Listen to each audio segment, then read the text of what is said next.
پھر اس کے بعد ایک ہے کہ مسافر سے مراد وہ شخص ہے جس کے پاس اپنے وطن میں تو اتنا پیسہ تھا، اتنا نصاب تھا کہ وہ خود زکوٰۃ دینے کے قابل تھا، لیکن جب وہ سفر پر گیا تو سفر میں اس کے ساتھ کوئی ایسا مسئلہ ہو گیا کہ اس کے پاس اتنے پیسے نہ رہے کہ وہ وطن واپس جا سکے، تو پھر ایسے شخص کو، ایسے مسافر کو زکوٰۃ دی جا سکتی ہے۔ تو یہ 8 مدیں ہیں، اور 8 مدیں جو ہیں یہ زکوٰۃ کی اس میں آ جاتی ہیں کہ ان کو دینا جو ہے وہ بہترین زکوٰۃ کا مصرف ہے۔ آگے دیکھیں آیت نمبر 61 اور 62 میں دیکھیں، اور انہی منافقین میں وہ لوگ بھی ہیں جو نبی کو دکھ پہنچاتے ہیں اور ان کے بارے میں یہ کہتے ہیں کہ وہ تو سراپا کان ہے۔ کہہ دو کہ وہ کان ہے جو اس چیز کے لیے جو تمہارے لیے بھلائی وہ اللہ پر ایمان رکھتے ہیں، مومنوں کی بات کا یقین کرتے ہیں، اور تم میں سے جو ظاہری طور پر ایمان لے آئے ان کے لیے وہ رحمت کا معاملہ کرنے والے ہیں، اور جو لوگ اللہ کے رسول کو دکھ دیتے ہیں ان کے لیے دکھ دینے والا عذاب ہے۔ مسلمانوں، یہ لوگ تمہارے سامنے اللہ کی قسمیں اس لیے کھاتے ہیں تاکہ تمہیں راضی کریں، حالانکہ اگر یہ مومن ہے تو اللہ اور اس کے رسول اس بات کے زیادہ مستحق ہیں کہ ان کو راضی کریں۔ آیت نمبر 61 کی تفسیر دیکھیے کہ عربی محاورے میں جب کوئی شخص ہر ایک کی بات سن کر اس پر یقین کر لیتا تو اس کے بارے میں کہتے ہیں کہ یہ تو نرا کان ہے، یعنی سراپا کان ہے، یعنی دوسرے الفاظ میں کچے کانوں کا ہے، اردو میں کہتے ہیں۔ تو منافقین یہ نبی کریم صلی اللہ علیہ وسلم کے بارے میں اتنا گستاخانہ جملہ بولا کرتے تھے۔ تو اس پر کیا ہے کہ نبی کریم صلی اللہ علیہ وسلم کو یہ بتایا جا رہا ہے کہ آپ جو ہے بہت نرم دل تھے نا، آپ ہر ایک کی بات کا یقین کر لیتے تھے، کیونکہ آپ خود صاف دل کے تھے تو آپ اگلوں کی بھی نیت پہ یقین کر لیتے تھے۔ تو جواب میں 61 آیت میں 3 بار اللہ تعالیٰ نے 3 باتیں ارشاد فرمائیں۔ ایک تو یہ کہ وہ سب سے پہلے کان لگا کر جو بات سنتے ہیں وہ کیا ہوتی ہے؟ اللہ تعالیٰ کی طرف سے وحی ہے جسے وہ سنتے ہیں، اور دوسرا وہ سچے مومنوں کی بات سن کر ان پر یقین کر لیتے ہیں، اور تیسری آپ صلی اللہ علیہ وسلم کی کوالٹی کیا تھی کہ آپ ان منافقوں کی بات بھی سنتے تھے جو ظاہری طور پر ایمان لانے کا دعویٰ کرتے تھے۔ اس وجہ سے لوگ جو ہے نا الٹا ان کے اوپر باتیں بناتے تھے۔ آپ کو شفقت اور رحمت کا پیکر بنایا گیا تھا، اس وجہ سے حد الامکان ہر ایک سے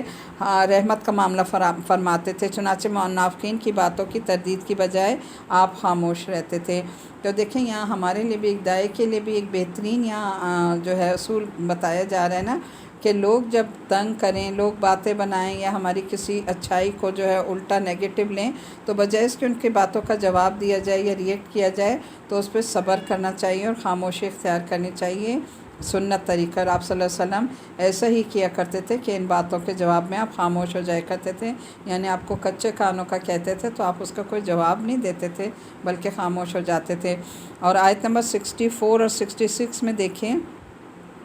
کہ منافقین جو ہے اپنی نجی محفلوں میں مسلمانوں کا مذاق اڑایا کرتے تھے، اور اگر کوئی پوچھتا تو کہتے کہ ہم تو یہ باتیں دل لگی کے لیے کر رہے ہیں، سچ مچ تو نہیں کر رہے۔ تو دیکھیں مذاق اڑانا کس کا کام ہے؟ منافقوں کا کام ہے، جو اوپر سے تو نام کے مسلمان ہوتے ہیں لیکن دل جو ہے ان کے مسلمانوں والے نہیں ہوتے، اسلام پہ نہیں ہوتے۔ انہیں منافق کہا گیا کہ ہر جگہ بیٹھ کر لوگوں کا مذاق اڑاتے ہیں، لوگوں کو کرٹیسائز کرتے ہیں، تو یہ کوئی اچھا رویہ نہیں ہے۔ اور خاص طور پہ وہ کیا کرتے ہیں؟ اپنی محفلوں میں جب بیٹھتے ہیں تو دین والوں کا مذاق اڑاتے ہیں، دین والوں کے باتوں کا مذاق اڑاتے ہیں، اور اپنے دین کو جو ہے وہ ہنسی مذاق بناتے ہیں۔ تو ان کے بارے میں کہا گیا کہ منافق ہیں جن کا ٹھکانہ جہنم کا سب سے نچلا درجہ ہوگا۔ اور منافقوں میں سے جو لوگ نفاق سے توبہ کر لیں تو اللہ نے کہا انہیں تو معاف کر دیا جائے گا، ورنہ باقی لوگوں کو سزا دی جائے گی۔ آیت نمبر 63 اور 66 کا ترجمہ ہے، کیا انہیں معلوم نہیں کہ جو شخص اللہ اور اس کے رسول سے ٹکر لے تو یہ بات طے ہے کہ اس کے لیے دوزخ کی آگ ہے جس میں ہمیشہ رہے گا، بڑی بھاری رسوائی ہے۔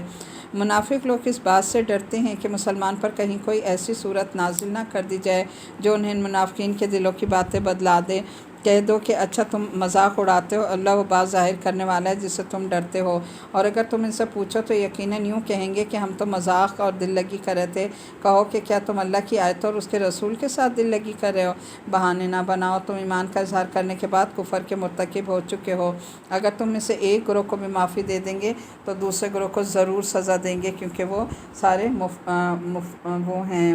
مجرم لوگ ہیں۔ المنافقون والمنافقات بعضهم من بعض يأمرون بالمنکر وینہون عن المعروف یغضون ایدیہم نسوا اللہ فنسیہم ان المنافقین هم الفاسقون۔ آیت نمبر 67 ہے۔ منافق مرد اور منافق عورتیں سب ہی ایک دوسرے کی طرح کے ہیں، وہ برائی کی تلقین کرتے ہیں، بھلائی سے روکتے ہیں اور اپنے ہاتھوں کو بند رکھتے ہیں۔ انہوں نے اللہ کو بھلا دیا ہے تو اللہ نے بھی ان کو بھلا دیا، بلا شبہ یہ منافق بڑے نافرمان ہیں۔ آیت نمبر 68 ہے، اللہ نے منافق مردوں، منافق عورتوں، تمام کافروں کے لیے دوزخ کا آگ تیار کر رکھا ہے جس میں وہ ہمیشہ رہیں گے، وہی ان کو راس آئے گا۔ اللہ نے ان پر پھٹکار ڈال دی اور ان کے لیے ہمیشہ کا عذاب ہے۔ آیت نمبر 69 ہے، منافقوں تم انہی لوگوں کی طرح ہو جو تم سے پہلے ہو گزرے، وہ طاقت میں تم سے مضبوط تر اور مال اولاد میں تم سے کہیں زیادہ تھے، چنانچہ انہوں نے اپنے حصے کے مزے اڑا لیے، پھر تم نے اسی طرح اپنے حصے کے مزے اڑا لیے جیسے تم سے پہلے لوگوں نے اپنے حصے کے مزے اڑائے، اور تم بھی ویسی ہی بیہودہ باتیں کرتے ہو۔ یہ وہ لوگ ہیں جن کے اعمال دنیا اور آخرت میں غارت ہو گئے، اور یہی وہی لوگ ہیں جنہوں نے خسارے کا سودا کیا۔ اب یہاں ہاتھ باندھنے کا کیا مطلب ہے؟ جو انہوں نے کہا نا 67 آیت میں کہ اور اپنے ہاتھوں کو بند رکھتے ہیں، یعنی کنجوس ہیں، جہاں خرچ کرنا چاہیے وہاں بھی نہیں کرتے، اور جو اگر کوئی اور کرتا ہے تو اس کو بھی روکتے ہیں۔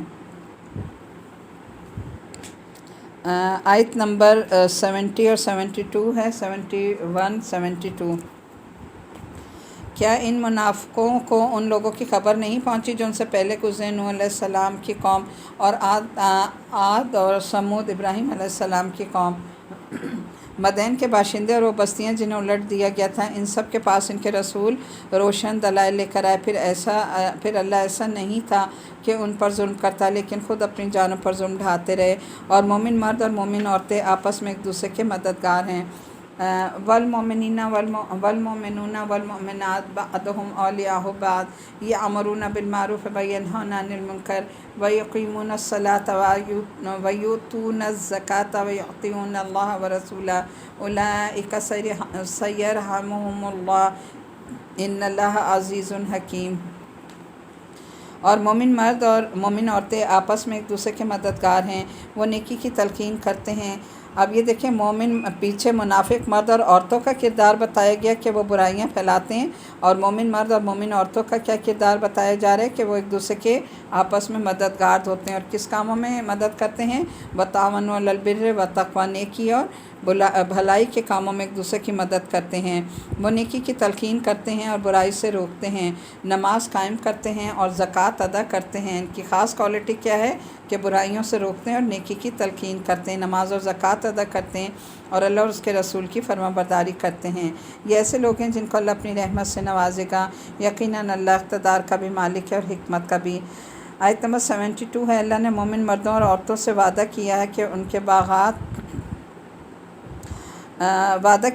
باغات کا جن کے نیچے نہریں بہتی ہوں گی، جن میں وہ ہمیشہ رہیں گے، اور ان پاکیزہ مقامات کا جو سدا بہار باغات ہیں، اور اللہ کی طرف سے خوشنودی تو سب سے بڑی چیز ہے جو جنت والوں کو نصیب ہوگی، اور یہی زبردست کامیابی ہے۔ آیت نمبر 73 اور 74 کا ترجمہ دیکھ لیجئے گا۔ اے نبی کریم صلی اللہ علیہ وسلم، کافروں منافقوں سے جہاد کرو اور ان پر سختی کرو، ان کا ٹھکانہ جہنم ہے اور وہ بہت ہی برا ٹھکانہ ہے۔ یہ لوگ اللہ کی قسمیں کھا جاتے ہیں کہ انہوں نے فلاں بات نہیں کہی، حالانکہ انہوں نے کفر کی بات کی ہوتی ہے، اور اپنے اسلام لانے کے بعد انہوں نے کفر اختیار کیا، انہوں نے وہ کام کرنے کا ارادہ کیا جس میں یہ کامیابی حاصل نہ کر سکیں، اور انہوں نے صرف اس بات کا بدلہ دیا کہ اللہ اور اس کے رسول نے انہیں اپنے فضل سے مالدار بنا دیا۔ اب اگر یہ توبہ کر لیں تو ان کے حق میں بہتر ہوگا، اور اگر یہ منہ موڑیں گے تو اللہ ان کو دنیا اور آخرت میں دردناک عذاب دے گا، اور روئے زمین پر ان کا کوئی مددگار نہیں ہوگا۔ اب دیکھیں آیت نمبر 73 میں ہے کہ یہ جہاد کے اصل معنی جد و جہد کرنے ہیں، تو دین کی حفاظت اور دفاع کے لیے کوشش مسلح لڑائی کی شکل میں بھی ہو سکتی ہے، اور زبانی دعوت و تبلیغ اور بحث و مباحثے کی صورت میں بھی۔ تو ہر حال میں مرتے دم تک انسان کو جہاد کرتے رہنا چاہیے، جیسے کہ آج کل جو جہاد ہیں، جو میں نے آپ کو بتایا کہ جہاد بالعلم جو ہے وہ سب سے بہترین جہاد ہے، اس کے ذریعے ہم لوگوں کو نیکی کا حکم دیں اور برائی سے روکیں۔ اچھا، اور منافقوں کا یہ طریقہ 74 آیت کے حوالے سے کہ منافقوں کا یہ طریقہ تھا کہ جب وہ اپنی مجلسوں میں بیٹھتے تھے نا تو وہ مومنوں کا مذاق اڑاتے تھے، اور پھر جب ان سے پوچھا جاتا تھا تو ان کی سب سے بڑی نشانی کیا ہے منافقوں کی، کہ وہ جھوٹ بولتے ہیں، اور جب ان سے پوچھا جائے تو قسمیں کھانے لگتے ہیں۔ تو جو آدمی زیادہ جھوٹ بولے، جو قسمیں کھائے، وہ ہمیشہ جھوٹا ہوتا ہے، اور جھوٹ بولنا کس کی علامت ہے؟ منافق ہونے کی سب سے بڑی علامت ہے۔ 74 آیت میں کہ حضرت صلی اللہ علیہ وسلم کی تشریف آوری سے مدینہ منورہ کے باشندوں میں پہلے کے مقابلے میں عام خوشحالی آئی تھی، یعنی جب نبی کریم صلی اللہ علیہ وسلم ہجرت کر کے مدینہ آئے ہیں تو آپ کی وجہ سے مدینہ میں اتنی برکتیں آ گئی تھیں کہ جس سے منافقین بھی فائدہ اٹھا رہے تھے۔ پہلے ان کی معاشی حالت بہت خستہ تھی، جب آپ تشریف لائے ہیں تو وہ لوگ خاصے مالدار ہو گئے تھے، اور شرافت کا تقاضا یہ تھا کہ وہ اس خوشحالی پر اللہ اور رسول صلی اللہ علیہ وسلم کے شکر گزار ہوتے، لیکن شکر گزاری کی بجائے آپ کے خلاف الٹا احسان کا بدلہ یہ دیا کہ آپ صلی اللہ علیہ وسلم کے خلاف سازشیں کرنے لگے۔ پھر آیت نمبر 75 اور 76 77 دیکھیے۔ اور انہی میں وہ لوگ بھی ہیں جنہوں نے اللہ سے یہ عہد کیا تھا کہ اگر وہ اپنے فضل سے ہمیں نوازے گا تو ہم ضرور صدقہ کریں گے اور یقیناً نیک لوگوں میں شامل ہو جائیں گے، لیکن جب اللہ نے ان کو اپنے فضل سے نوازا تو انہیں بخل کرنے لگے اور منہ موڑ کر چل دیے۔ نتیجہ یہ ہوا کہ اللہ نے سزا کے طور پر نفاق ان کے دلوں میں اس دن تک کے لیے جما دیا ہے جس دن وہ اللہ سے جا ملیں گے، کیونکہ انہوں نے اللہ سے جو وعدہ کیا تھا اس کی خلاف ورزی کی، اور کیونکہ وہ بہت زیادہ جھوٹ بولا کرتے تھے۔ 77 تک کا ترجمہ